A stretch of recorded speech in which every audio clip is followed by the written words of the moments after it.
पिछले एपिसोड में शिशु अलायंस की डेप्यूटी लीडर भी वहां पर आ गई थी, जिसे देख युवा कहने लगा था कि शायद ये भी होली स्पीड सेक्टर के साथ में इन्वॉल्व है और इसीलिए मुझे जल्दी करना होगा। इसके बाद अगले सीन में हम देखते हैं कि वे वेयर हाउस के अंदर वाली एरिया में आ गए होते हैं, जहां पर कि बहुत सारे रेयर मेटल्स और मैजिक क्रिस्टल्स रखे हुए थे। तब इसे देख युवा इस बात से हैरान हो गया था और फिर कहने लगता है कि ये मटेरियल्स तो बहुत ही कीमती हैं, जिनको बाहर से ला पाना भी बहुत मुश्किल है। तभी इसी बीच हम देखते हैं कि यहाँ पर इनको गोल्डन फिश दिखाई देती है, जिसे देख युवा इस बात से और ज्यादा खुश हो गया था और फिर कहने लगता है कि अल्कोहल के उस मशीन को बनाने के लिए इसका यूज करना तो लग्जरी है, जबकि यहाँ पर तो ये बहुत सारे हैं। जिसके बाद हम देखते हैं कि सियाओ भी इस बात से काफी खुश हो गई थी और फिर कहती है कि इस बार तो हमें बहुत ज्यादा फायदा हुआ। तभी वांग कहने लगती है कि यहाँ पर तो बहुत सारे मटेरियल्स हैं और इसीलिए ऐसा लगता है कि हमारे द्वारा लाया गया स्टोरेज सोल गाइड भी इसके लिए काफी नहीं होगा। लेकिन तभी यू हाउस से कहता है कि तुम इसके बारे में कोई चिंता ना करो, क्योंकि हम यहाँ के सारे चीजों को नहीं ले जाने वाले और हम केवल उन्हीं चीजों को ले जाएंगे जो सबसे ज्यादा कीमती होंगे। जिसके बाद हम देखते हैं कि वे लोग भी इसके बात मानने के लिए रेडी हो जाते हैं, क्योंकि इनके पास में ज्यादा टाइम नहीं बचा था। इसीलिए हम देखते हैं कि वे जल्दी से अपने स्टोरेज सोल गाइड का यूज करते हैं और फिर वे इस तरह से यहाँ से कीमती मटेरियल्स को इसके अंदर रख लेते हैं। तभी इसी बीच हम देखते हैं कि वांग को अपने सामने कुछ दिखाई देता है, जिससे देख वो इसे लेने के लिए अपनी पूरी कोशिश करती है, लेकिन फिर भी हम देखते हैं कि वो इसे नहीं हिला पाती। इसके बाद हम देखते हैं कि वे युहाओ के पास में वापस आते हैं, जहाँ वांग उससे कहती है कि वैसे तो मैंने यहाँ के सारे चीजों को रख लिया,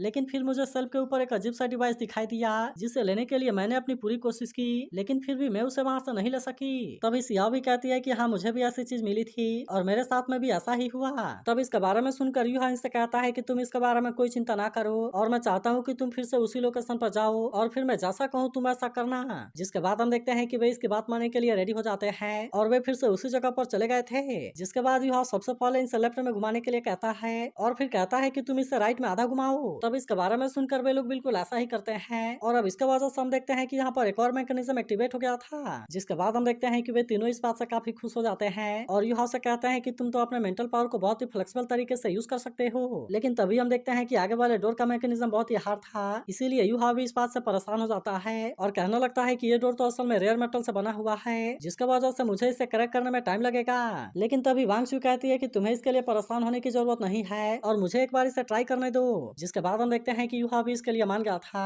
और वहीं वांग शू अपने गोल्डन ड्रैगन स्पीयर वाले पावर का यूज करने के लिए रेडी हो जाती है। इसके बाद हम देखते हैं कि उसने डोर के ऊपर अटैक कर दिया था और इस तरह से वो इसे बहुत ही आसानी से तोड़ देती है। जिसके बाद हम देखते हैं कि सियाओ इस बात से काफी हैरान हो जाती है और फिर उसे कहती है कि क्या तुम अपने गोल्डन ड्रैगन स्पीयर को इस तरह से भी यूज कर सकती हो। तब इस पर वांग शू उससे कहती है कि गोल्डन ड्रैगन स्पीयर के पास में लाइफ की एसेंस है, जो कि विटेलिटी को एब्जॉर्ब कर सकता है। यही वजह है कि इसने रेयर मेटल के विटेलिटी को एब्जॉर्ब करके उसे स्क्रैप बना दिया और फिर उसके बाद मैंने इसे बहुत ही आसानी से तोड़ दिया। लेकिन अब यहाँ के नजारे को देख पूरी तरह से हैरान हो जाते हैं, क्योंकि यहाँ पर केवल रेयर मेटल ही नहीं रखा हुआ था, बल्कि यहाँ पर तो असल में बहुत सारे सोल गाइड वेपन भी होते हैं। जिसके बाद युहा कहने लगता है कि यह जगह तो fast killing soul guide cannon ball के ऑरा से भरी हुई है और अब इसीलिए हमें इसके बारे में अच्छे से इन्वेस्टिगेशन करना होगा। जिसके बाद हम देखते हैं कि वे तुरंत इसकी बात मानने के लिए रेडी हो जाते हैं और वे यहाँ से अलग अलग डायरेक्शन में चले गए थे। वहीं हम देखते हैं कि सियाओ को इसके बारे में काफी चिंता होने लगती है और कहने लगती है कि यहाँ के सोल गाइड का लेवल कम से कम लेवल 7 है। जिसके बाद हम देखते हैं कि युहा भी इसके बारे में सोचकर काफी परेशान हो गया था और फिर कहने लगता है कि यह जगह केवल एक सीक्रेट वेयर हाउस नहीं है, बल्कि यह तो असल में एक सीक्रेट आर्सेनल भी है। तभी अचानक से हम देखते हैं कि वांग इसे आवाज लगाती है, जिसके बारे में सुनकर युहा भी तुरंत इसके पास में आ गया था, जहाँ वो देखता है कि वांग तो किसी बात से इमोशनल हो गई है। अब इसीलिए युहा इसे पूछता है कि क्या हुआ,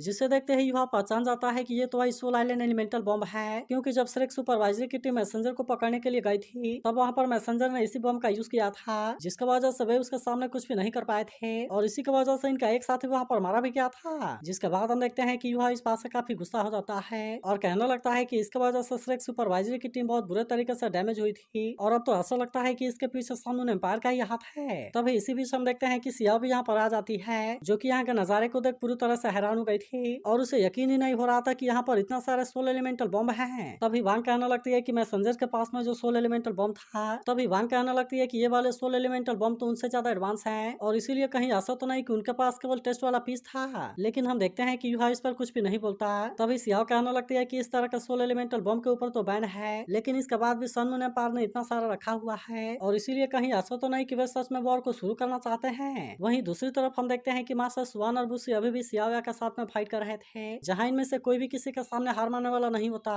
और अब इसीलिए हम देखते हैं कि इनके बीच में बहुत ही खतरनाक फाइट होने लगी थी। तभी इसी बीच हम देखते हैं कि सियाओ इनके ऊपर काफी गुस्सा हो गया था, जो कि अपने पावर का यूज करके इन पर अटैक कर देता है और वे इसे रोकने के लिए कुछ भी नहीं कर पाते। मगर इसके बाद भी हम देखते हैं कि बुशी इतना आसानी से हार मानने वाला नहीं होता, लेकिन इसके बाद भी हम देखते हैं कि बुशी इतना इतना आसानी से पीछा हटने वाला नहीं होता और उसे कहने लगता है कि तुम और मैं तो लेवल 98 और लेवल 99 में हैं, लेकिन इस बार तो तुम्हारा सामना लेवल 98 वाले 2 सुपर डाउलो से हो रहा है, जिसकी वजह से तुम इस बार हमारे सामने कुछ भी नहीं कर पाओगे। तभी हम देखते हैं कि मास्टर सुवान भी इसके लिए रेडी हो गए होते हैं और फिर कहने लगता है कि बुशी और मैं कई डेकेड से लेवल 98 में फंसे हुए हैं, लेकिन इस बार तो हम लेवल 98 वाले के साथ में फाइट कर रहे हैं और अब इसीलिए ऐसा लगता है कि हम भी लेवल 98 वाले बैरियर को तोड़ने वाले हैं। वहीं दूसरी तरफ हम देखते हैं कि ट्रियाने ने सारी चीजें बड़े आराम से देख रहा था और तभी उसका एक आदमी आकर इसे कुछ बताता है। तब इस पर ट्रियाने उससे कहता है कि तुम्हें इसके बारे में चिंता करने की कोई जरूरत नहीं है और तुम सारे टाइटल डाउलो को यहाँ पर भेज दो, क्योंकि मैं इस बार इनको इतना आसानी से नहीं छोड़ने वाला और चाहे यहाँ पर कुछ भी क्यों ना हो जाए, लेकिन इस बार हम इन दोनों मास्टर को एक साथ में जरूर पकड़ेंगे। फिर वो कहने लगता है कि एनेमी ने लोंगशियान को हरा दिया और 2 लोगों को घेर लिया, इसीलिए मैं चाहता हूँ कि इसमें कोई गलती नहीं होनी चाहिए और हम इन दोनों मास्टर को किसी भी तरह से जरूर पकड़ेंगे। जिसके बाद हम देखते हैं कि उसका आदमी इसकी बात मानकर वहाँ से चला जाता है, लेकिन तभी हम देखते हैं कि जूजी भी इसके बारे में सोचकर परेशान हो रही थी। जिसके बाद टियानन कहने लगता है कि इसमें से एक बॉडी सेक्टर का लीडर है जबकि दूसरा वाला सेक्ट में सबसे ताकतवर, लेकिन अगर ऐसा भी है तो क्या हुआ, क्या सच में उनको लगता है कि वे इस तरह से यहाँ पर अटैक कर पाएंगे। फिर वो कहने लगता है कि अब तुम मरने के लिए रेडी हो जाओ, क्योंकि तुम अब यहाँ पर कुछ भी नहीं कर पाओगे।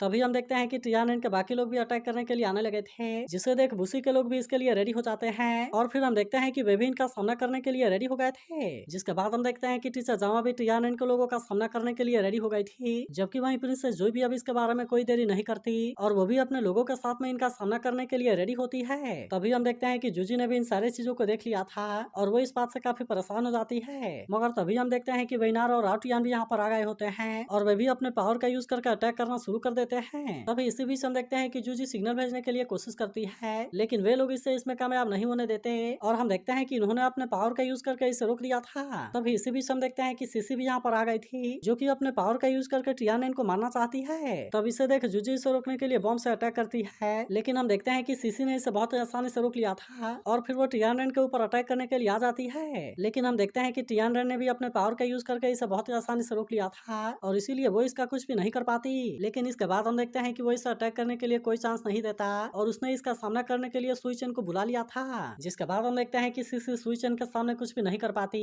और वो इसे एक ही अटैक में यहाँ से काफी दूर फेंक देता है। जिसके बाद हम देखते हैं कि सभी इस बात से इसके ऊपर काफी गुस्सा हो जाते हैं और कहने लगता है कि क्या तुम सनमून एम्पायर का वॉच डॉग बन गए। इसके बाद हम देखते हैं कि बॉडी सेक्टर का एक सीनियर सुइचन के साथ में फाइट करने के लिए रेडी हो गया था और वो बाकी लोगों से कहता है कि तुम इसके बारे में कोई चिंता ना करो, क्योंकि मैं इसे रोकने के लिए कोशिश करता हूँ। लेकिन तभी हम देखते हैं कि सुइचन ने इसके अटैक से अपने आप को बहुत ही आसानी से बचा लिया था, जिसकी वजह से वो सीनियर इसके सामने कुछ भी नहीं कर पाता और फिर हम देखते हैं कि सुइचन इसे बहुत बुरे तरीके से इंजर्ड कर देता है। लेकिन इसके बाद भी हम देखते हैं कि वो सीनियर इतना आसानी से हार मानने वाला नहीं होता और वो इसके ऊपर अटैक करने के लिए चला जाता है। वहीं हम देखते हैं कि वैनार भी अपने लोगों के साथ मिलकर अटैक करने लगती है, जिसकी वजह से सोल्जर इनके सामने कुछ भी नहीं कर पाते और हम देखते हैं कि वे इनको बहुत ही आसानी से मारने लगते हैं। मगर तभी इसी बीच हम देखते हैं कि सियाओटा भी यहाँ पर आ जाती है, जो कि अब एक इविल सोल मास्टर बन गई थी। लेकिन इसके बाद भी हम देखते हैं कि आउटियान को इसके बारे में कोई चिंता नहीं होती और वो अपने पावर का यूज करके सियाओटाओ पर अटैक करने के लिए चला गया था। लेकिन वहीं हम देखते हैं कि सियाओटाओ को इसके बारे में कोई चिंता नहीं होती, क्योंकि उसने इसके अटैक से अपने आप को बहुत ही आसानी से बचा लिया था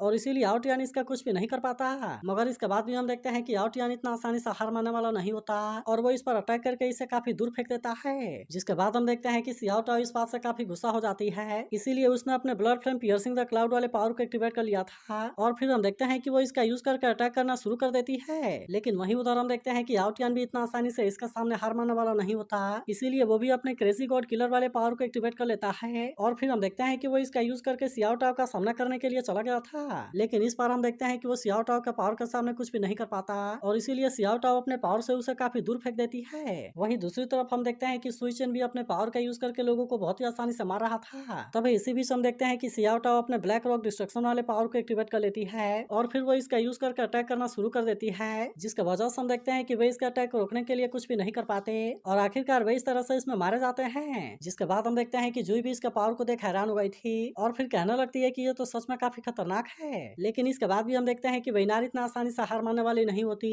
और वो अभी भी इनका सामना करने के लिए रेडी होती है। लेकिन वहीं हम देखते हैं कि टियानन को इसके बारे में कोई चिंता नहीं होती और वो कहता है कि तुम सभी मरने के लिए आखिरकार यहाँ पर आ ही गए। लेकिन तभी हम देखते हैं कि टीचर जावा भी अब शांत रहने वाली नहीं होती, इसीलिए वो भी अपने पावर को एक्टिवेट कर लेती है और फिर हम देखते हैं कि वो अपने एट सोल स्किल का यूज करके इन पर अटैक करने के लिए रेडी हो गई थी। तभी हम देखते हैं कि सभी इसके पावर को देख पूरी तरह से हैरान हो गए थे और अब इनमें से कोई भी इसके पावर के सामने कुछ नहीं कर पा रहा था। जिसके बाद हम देखते हैं कि टीचर जामा ने अपने पावर का यूज करके पहले इसको चारों तरफ से घेर लिया था और अब इस तरह से इसका यूज करके वो अटैक करने के लिए रेडी हो जाती है। लेकिन तभी हम देखते हैं कि टियानन असल में पहले से इसके लिए रेडी था और फिर वो जूजी को अपने साथ लेकर वहां से हट जाता है। तभी इसी वक्त हम देखते हैं कि टीचर जामा अपने पावर का यूज करके अटैक कर देती है जो कि सच में काफी खतरनाक होता है और इसे देख ऐसा लगता है कि टियानन इसमें मारा गया। अब इसीलिए हम देखते हैं कि ये सभी इस बात से काफी खुश हो गए होते हैं और बाकी लोगों को भी बिल्कुल ऐसा ही लग रहा था। लेकिन तभी हमें पता चलता है कि टियानन और जूजी को इसमें कुछ भी नहीं हुआ है क्योंकि टियानन ने अपने किसी सोल गाइड का यूज करके अपने आप को बहुत ही आसानी से बचा लिया था और इसीलिए हम देखते हैं कि उसे इसमें कुछ भी नहीं हुआ था। जिसके बाद हम देखते हैं कि टीचर जामा इस बात से गुस्सा होने लगती है और कहती है कि मैं तो काफी टाइम से अपने ताकत को इसीलिए इकट्ठा कर रही थी लेकिन इसके बाद भी इसने तो इसे बहुत ही आसानी से रोक लिया। मगर वहीं हम देखते हैं कि टियानन इनको कोई चांस नहीं देता और वो तुरंत ही स्टील फॉरेस्ट को स्टार्ट कर देता है जिसके वजह से हम देखते हैं कि चारों तरफ बहुत सारे सोल गाइड एक्टिवेट हो गए थे और अब इस तरह से हम देखते हैं कि टियानन ने इनको यहाँ पर चारों तरफ से बहुत ही आसानी से घेर लिया था। जिसके बाद हम देखते हैं कि सभी इसके ऐसे पावर को देख पूरी तरह से हैरान होते हैं और कहते हैं कि यह तो असल में लेवल 9 वाला सोल मेंटर है। लेकिन वहीं हम देखते हैं कि वैनार भी इस बात से काफी परेशान हो गई होती है और कहने लगती है कि ये सभी तो असल में लेवल 9 वाले सोल गाइड हैं जिसका मतलब है कि खुद टियाना ने हमें यहाँ पर घेर लिया और अब इसीलिए हम देखते हैं कि वे यहाँ से पीछे हटने के लिए डिसाइड करते हैं। वहीं हम देखते हैं कि बुसी और मास्टर सुवान भी इस बात से परेशान हो गए होते हैं। तभी इसी बीच हम देखते हैं कि टियाना इनके सोल्जर इनको घेरने के लिए जाने लगते हैं लेकिन अभी के लिए उसने इनको रोक दिया था। वहीं सियाओया कहने लगता है कि तुम्हारा एक्शन तो फेल हो गया लेकिन क्या इसके बाद भी तुम पीछे नहीं हटना चाहते। जिसके बाद हम देखते हैं कि बुसी और मास्टर सुवान इस बात से इसके ऊपर और ज्यादा गुस्सा हो गए थे और वे तुरंत ही फिर से इसके ऊपर अटैक करने के लिए जाने लगते हैं। लेकिन हम देखते हैं कि सियाओया को भी इसके बारे में कोई चिंता नहीं होती इसीलिए वो भी अपने पावर का यूज करके अटैक करने के लिए रेडी हो गया था जिसकी वजह से वे इसके सामने कुछ भी नहीं कर पाते। तभी इसी बीच हम देखते हैं कि मास्टर सुवान को कोई सिग्नल मिलता है जिसे देख वे कहते हैं कि युहा और वांगचू कामयाब हो गए लेकिन फिर अचानक से हम देखते हैं कि वही सिग्नल लाल हो गया था जिसकी वजह से मास्टर सुवान समझ जाते हैं कि ये सिचुएशन बहुत ही डेंजरस है। मगर अभी भी हम देखते हैं कि बुसी को इसके बारे में कोई चिंता नहीं होती। वो कहता है कि मैं तुम्हें इसके लिए सबक जरूर सिखाऊंगा और इसके बाद हम देखते हैं कि वो फिर से अपने पावर को एक्टिवेट करना शुरू कर देता है। जिसके बाद इसके ऐसे पावर को देख सियाओया भी थोड़ा सा परेशान हो जाता है क्योंकि अब उसे भी समझ में आ गया था कि ये बहुत ही डेंजरस है और इसीलिए वो अपने लोगों से कहता है कि तुम यहाँ से पीछे हट जाओ। जिसके बाद वे इसकी बात मानकर यहाँ से हट जाते हैं। तभी हम देखते हैं कि बुसी ने अपने पावर का यूज करके अटैक कर दिया था जिससे देख सियाओया भी अपने पावर का यूज करता है और इस तरह से वो इससे दूर ले जाने की कोशिश करता है। लेकिन तभी हम देखते हैं कि वो पावर अचानक से ब्लास्ट हो गया था जिसके बाद इसके अंदर से पॉइजन की बारिश होने लगती है जिसके वजह से हम देखते हैं कि कोई भी सोल्जर इसके सामने कुछ नहीं कर पाता और जो कोई भी इसके नीचे आता है वो इसमें मारा जाता है। तभी इसी वक्त हम देखते हैं कि नेशनल मास्टर भी यहाँ पर आ गया था और फिर वो कहता है कि क्या तुम इनका पीछा करना चाहते हो। लेकिन इस पर टियानन कहता है कि नहीं और फिर कहता है कि तुम प्लान को फॉलो करो। इसके बाद वो कहता है कि तुम इनको भगाकर वेस्ट में ले जाओ क्योंकि बाकी तीनों डायरेक्शन में सोल गाइड लगे हुए हैं जिसके वजह से वे वहाँ से बचने के लिए कुछ भी नहीं कर पाएंगे। वहीं दूसरी तरफ हम देखते हैं कि वेयर हाउस के अंदर टाइम बम रखे हुए थे जबकि युहा और उसके साथी कहीं पर भी नजर नहीं आ रहे होते। तो अगर एक्सप्लेनेशन अच्छी लगी हो तो इस वीडियो को लाइक और इस पर एक कमेंट जरूर कर देना और अगर आप इसके अगले एपिसोड के लिए एक्साइटेड हो तो इसके बारे में जरूर बताना।